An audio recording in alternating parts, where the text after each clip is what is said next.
after Avara, Raj Kapoor sort of became the greatest filmmaker in India, so to speak. You know, Avara was a film that conquered other shows also. Of course. What was that special quality that kind of broke the boundary lines, international boundaries, and took the film into, you know? Well, Raj Kapoor was a great romanticist, you see. And every film of his had love, had a lot of romance, a lot of passion. So besides the social structure of the film, I think it was the love which spoke of a universal language, which was understood by people in Russia, by people in England, by people in China. And I think that's what made it such a big success, was the universality, whatever you call it, of the film. It had no language, and yet it was understood. Barsat was a film in which that romanticism that you spoke of, you know, was intense. Can you speak a little on Barsat? Barsat was a very beautiful film made out of a very bad screenplay. I know somebody's going to kill me very soon because of that. No, I think it was the magic of Mr. Raj Kapoor. It was again his passion and again his great kind of fire within him, the fire of love and romance which clicked. It was also the pair, Nargis Raj Kapoor pair, which after Barsat, or rather during Barsat, it became the great image of RK Studios. And even today, it's the Barsat, the violin and the violinist and the girl in his arms bending over. I think it was that. What about the romanticism? I mean, it was second film and a young filmmaker. It seemed to be a romanticism, almost mystical. I think Raj Kapoor, as I've said earlier in many interviews, I think he was a Krishan Kanhaiya of the modern days, you see, and he loved love, and he loved romance. And even in Aag, basically it's a love story. And then again he makes, his second film he makes is Barsat, which is again a love story. It was only in Avara where he brought in another infrastructure of the social times and what is happening to the people in India. But Barsat, I think it was the love that spoke, and it was only the magic of Mr. Raj Kapoor that could make a film like Barsat such a big success.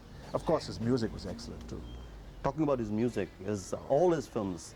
Even his last film, Ram Teri Ganga Maili, which has, I think, excellent music, and Ravindra Jain's music is excellent. How does he get it? He, again, you see, he was a musician. He was an amazing musician. He was trained for a very small while, very little while, by R.C. Boral, who used to be the big music director at New Theatres in Calcutta in the 30s. And I suppose it was inborn. You know, I think he got it from my mum. My mother was a singer, not my father. My father and I, we both didn't have the music ear. But I think it was my mother that he got it from. And he had this kind of Saraswati ka awaaz boliye, ek den boliye, and he was a natural musician. Koi bhi instrument aap de dijiye to baja lete the, whether it was an accordion or a piano or a sitar or a tabla or a flute or a duff, and he used to play it. Then he, without learning the different rags, yet he acquired this sudden knowledge. Maybe it was inborn, you know. So whenever he sat for a music sitting, whether it was a Prithvi Theatre music sitting for the dramas like Shakuntal and Diwar and Pathan, or his own films like Aag, Barsat, Avara, he didn't just participate, he contributed. And the music directors were amazed. That's why he could take somebody, you know, just from nobody class, like, you know, a drum player, Shankar, and a harmonium player, Jayakishan, and he brought them out and he said, okay, you become my music directors. And they said, nahi bhai, aise kaise ho sakta? And he said, no, you can, I'm there with you. And he proved it. And then again, he proved it again after Shankar Jayakishan. He proved it again with Lakshmikant Pyarelal, who are, of course, fine musicians, great musicians. But he said, okay, ye zara hatke ho gaya music. And you can see that. There are 3 films in RK, are a little different from other films. And again, then after that, he took Ravindra Jain, and Ravindra Jain was excellent, excellent. So that was Raj Kapoor's sixth sense of music. What about Raj Kapoor? Let's talk about Rajji as a showman. You know, the amazing thing is, there was a 14 years gap between Rajji and me. I being the youngest, he being the oldest. And what I used to hear from my mother and father was that ever since he was a little kid, Raj Kapoor was a showman. He was a born showman.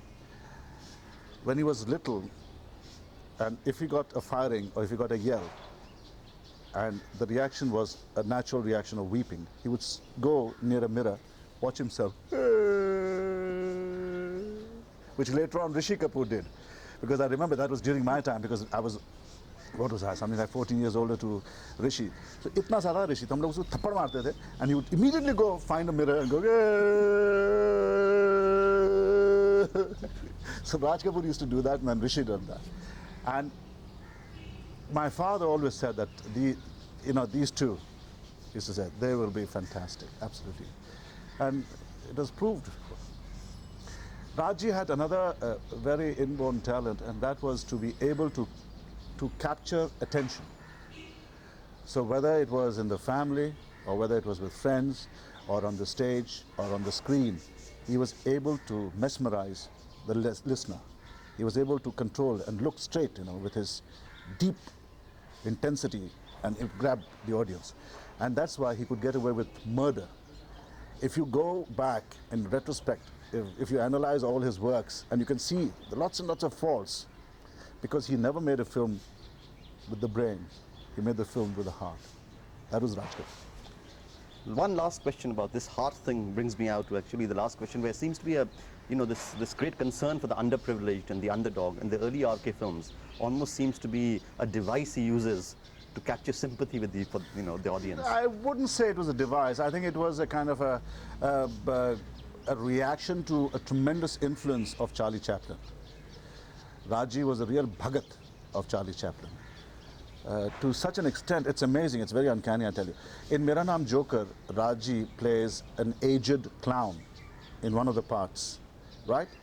Now that I saw in the end of 60s, Raj Saab doing that. And in 73, I went to Venice with a film of mine called Siddhartha, and Conrad and I were there at the festival. And Charles Chaplin was brought in, specially flown in. He was very aged, he was aging, he was going to die, but as a great, thing, they were going to honor him. So the president of Italy sent his helicopter to Charles Chaplin. Charlie came, arrived on a helicopter, came on the stage, and he walked exactly like Raj Kapoor in Mera Naam Joker. Can you imagine that? I mean, it was as though Mr. Charles Chaplin had seen Joker, Raj Kapoor, coming like that, and looking at the audience. And this is what Raj Kapoor did in Joker, and this is what Charles Chaplin did. And it was, Simi and I were there, and we just stood up, started clapping, and for half an hour, he got an ovation there. It was marvelous. So it was the influence of Charles Chaplin that brought out all the social message or social element in Raji's films. And also it had a lot to do with our father, our guru, Shri Prithviraj Kapoor Sahab.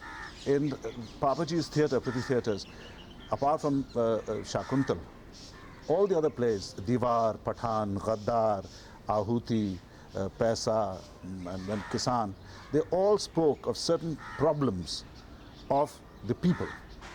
And I think he probably, he kind of graduated from the theatre into the movies. And I think that's what he carried with him, and he put it in his films. Thank you.